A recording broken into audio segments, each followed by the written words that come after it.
লালগোলা শিয়ালদা রুটের প্রত্যেকটি লোকাল ট্রেনে শৌচালয়ের দাবিতে বহরমপুর কোর্ট স্টেশনের চত্বরে আন্দোলন করতে গিয়ে ডিওয়াইএফআই এর 3 কর্মী গ্রেফতার হন মুর্শিদাবাদ তথা বহরমপুর পুলিশের হাতে। এই ঘটনাকে কেন্দ্র করে এসএফআই এর কর্মী আনিসুর রহমান কি বলছে সেটা আমরা একটু শুনব। বলুন, আজকে যে ঘটনাটি ঘটেছে, তো কি ঘটেছে ঘটনাটি, আর কেনই বা পুলিশ গ্রেপ্তার করলো? দেখুন, গত 22 সেপ্টেম্বর 2025 আমরা বহরমপুর কোর্ট স্টেশনে ভারতের গণতান্ত্রিক যুব ফেডারেশন ডিওয়াইএফআই এর পক্ষ থেকে একটা ডেপুটেশন এবং আমরা ট্রেন অবরোধ করেছিলাম।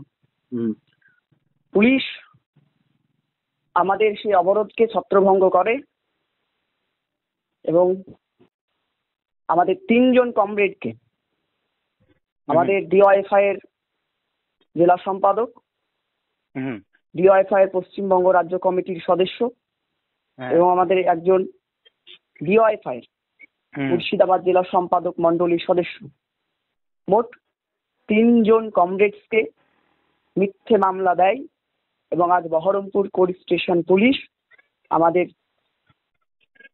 কমরেডদের গ্রেপ্তার করে। আমরা বামপন্থী ছাত্র সংগঠন এবং যুব সংগঠন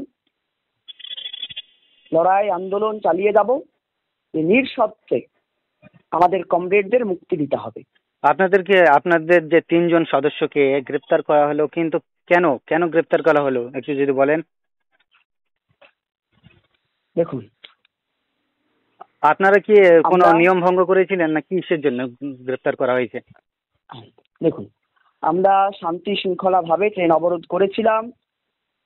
আমাদের বহরমপুর কোর্ট স্টেশন পুলিশ বলেন যে এটা বেআইনি, কোন রকম পারমিশন ছাড়াই আমরা স্টেশনে ঢুকেছি এবং রেল অবরোধ করেছি, সেজন্য মিথ্যে মামলায় আমাদের কমরেডদের গ্রেপ্তার করেছি, আর কিচ্ছু বলার নেই।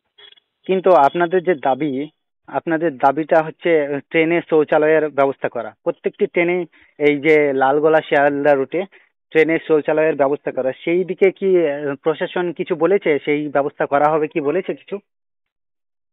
দেখুন, বর্তমান সময়ে যে দেশের সরকার, সে দেশের সরকার প্রতিনিয়ত সাধারণ মানুষকে মিথ্যে স্বপ্ন দেখিয়ে যে আশ্বাস দিচ্ছেন। হ্যাঁ, বহরমপুর কোর্ট স্টেশনের যারা আধিকারিক আছেন তিনারা বলেছিলেন যে হ্যাঁ, আমরাও চাই যে লোকাল ট্রেনে শৌচালয়ের ব্যবস্থা হোক। কিন্তু আমরা ভারতের গণতান্ত্রিক যুব ফেডারেশন ডিওয়াইএফআই এটা প্রতিনিয়ত বলে আসছিলাম, শারদ উৎসব ঈদ উপলক্ষে পর্যাপ্ত ট্রেন দিতে হবে, লালগোলা শিয়ালদাহ রুটে সমস্ত ট্রেনে টয়লেটের ব্যবস্থা করতে হবে, মুর্শিদাবাদ জেলা সমস্ত রেল স্টেশনে আমরা মনোনয়ন দাবি করেছিলাম। তার সত্ত্বেও কোন রকম সুহারা হয়নি। এর আগেও তো আমরা দেখেছি যে বহরমপুর কোর্ট স্টেশনে যে আরপিএফ এর সঙ্গে, তাদের সঙ্গে কিন্তু ধাক্কাধাক্কি হয়েছিল যে আন্দোলনে। দেখুন, আমরা শান্তি শৃঙ্খলা বজায় রেখে আমরা স্টেশন আধিকারিকের সঙ্গে কথা বলছিলাম এবং আরপিএফ এর সঙ্গে কথা বলছিলাম।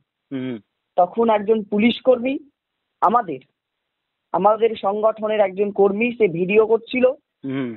তাকে ভিডিও বন্ধ করতে বলায় তাকে ধাক্কা মারে এবং সেই পুলিশ কর্মী তাকে অশ্লীল ভাষায় গালিগালাজ করে।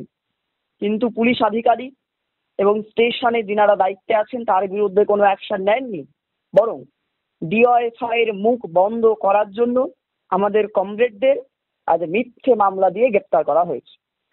কিন্তু তারা তো একবারকার জন্যও বলছে না যে ট্রেনে শৌচালয়ের ব্যবস্থা করে দেবে, বা কোনো ডেটও নিচ্ছে না, বা কোনো প্রতিশ্রুতিও দিচ্ছে না, তাই তো?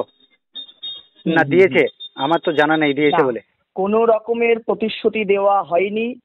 সাধারণ মানুষকে, বিশেষ করে লালগোলা রুটের মানুষদের মিথ্যে রকম প্রতিশ্রুতি দেখা হচ্ছে যে না এসব হয়।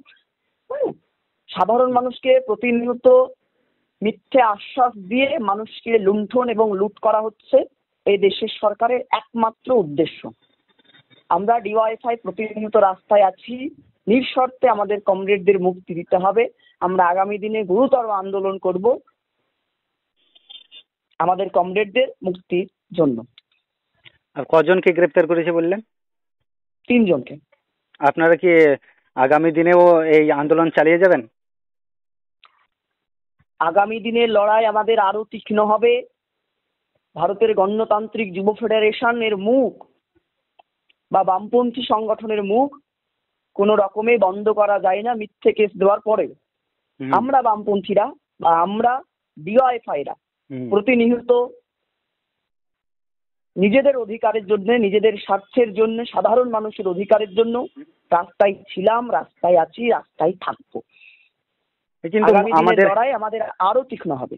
আমাদের যে রাজ্য সরকার, যে মমতা বন্দ্যোপাধ্যায়, তিনি তো বলেন যে মানুষের অধিকার যে শান্তি শৃঙ্খলা ভাবে আন্দোলন করার, তিনিও অনেক আন্দোলন করেছে আইনে আসার আগে, সে পাওয়ারে আসার আগে কিন্তু তিনিও প্রচুর আন্দোলন করেছে এবং সেও কিন্তু এই কথাটা বলে যে শান্তি শৃঙ্খলা ভাবে আন্দোলন করা মানুষের অধিকার, কিন্তু তিনি এই ব্যাপারে কিছু বলছেন না।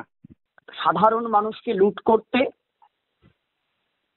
একজনের কাজে হয় না, হ্যাঁ, আর সাধারণ মানুষকে প্রতিশ্রুতি দেন আমাদের দেশের সরকার, আমাদের রাজ্য সরকার প্রতিনিয়ত মানুষকে শোষণ করে যাচ্ছেন।